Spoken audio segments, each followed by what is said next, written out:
Olá! Para a gente começar essa conversa, vamos quebrar uma ideia que muita gente tem como certa sobre os nossos direitos. Sabe aquela sensação de que nossos direitos são algo natural, que sempre estiveram aí? Pois é, a realidade é bem mais complexa. A verdade é que, para muita gente, conseguir acessar um direito que já está garantido por lei é uma batalha diária. E essa ideia fica muito clara no filme Sing Sing. Nele, a gente vê homens que estão presos e encontram um jeito de exercer a cidadania deles através da arte. Isso mostra uma coisa fundamental, né? Cidadania é ação, é movimento, não é só um status que a gente recebe e pronto. Tá, então, se cidadania é uma ação, o que isso significa na prática? Vamos mergulhar nesse conceito para ver como ele vai muito além daquela definição formal de direitos e deveres e se torna algo bem mais poderoso.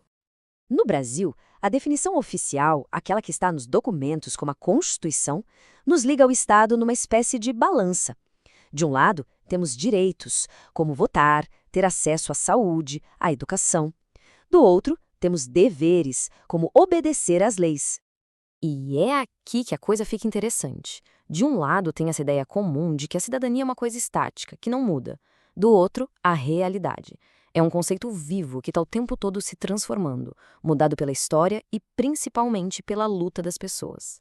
E pode ter certeza que esse conceito não surgiu assim da noite para o dia, de jeito nenhum. Ele foi forjado numa história muito longa e que continua até hoje, uma história de muita luta social. Essa linha do tempo ajuda a gente a visualizar essa jornada. Começou lá na Grécia Antiga como um clube bem exclusivo, sabe? Só homens livres e nascidos na cidade-estado entravam. Com o tempo, a ideia foi se expandindo, mas a luta para incluir todo mundo de verdade continua firme e forte. Então, o ponto crucial é este: a luta continua. E hoje em dia, participar ativamente da cidadania pode acontecer de muitas formas. Inclusive, acredite nas palavras que a gente escolhe usar. E talvez a forma mais acessível de participação seja justamente a linguagem. As palavras que usamos têm um poder enorme. Elas podem tanto construir muros de exclusão, quanto criar pontes de respeito, reforçando ou desafiando as estruturas de poder que a gente viu na história. Um exemplo bem prático, quando dizemos pessoas com deficiência, a gente coloca a pessoa em primeiro lugar antes da sua condição. Isso mostra que a deficiência é só uma das suas características e não algo que define a pessoa por inteiro. A mesma lógica vale aqui. Usar um termo específico como estampa africana em vez do genérico étnica combate aquela ideia de que existe um padrão normal, geralmente branco, europeu, e todo o resto é só étnico. É um jeito de valorizar a diversidade cultural, em vez de apagar.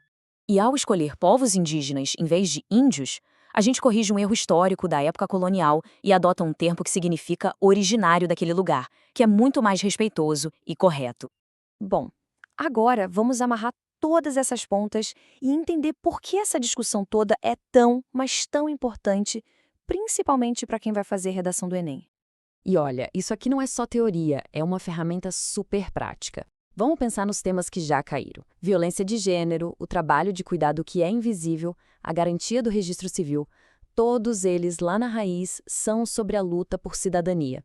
Entender essa conexão é o segredo para construir argumentos muito mais fortes.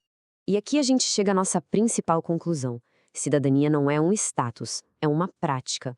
Não é um monumento de pedra, tá mais para um castelo de areia que a gente constrói coletivamente e precisa de ação constante para não se desfeito. É algo que se faz, não apenas algo que se tem. E isso tudo nos deixa com uma reflexão final.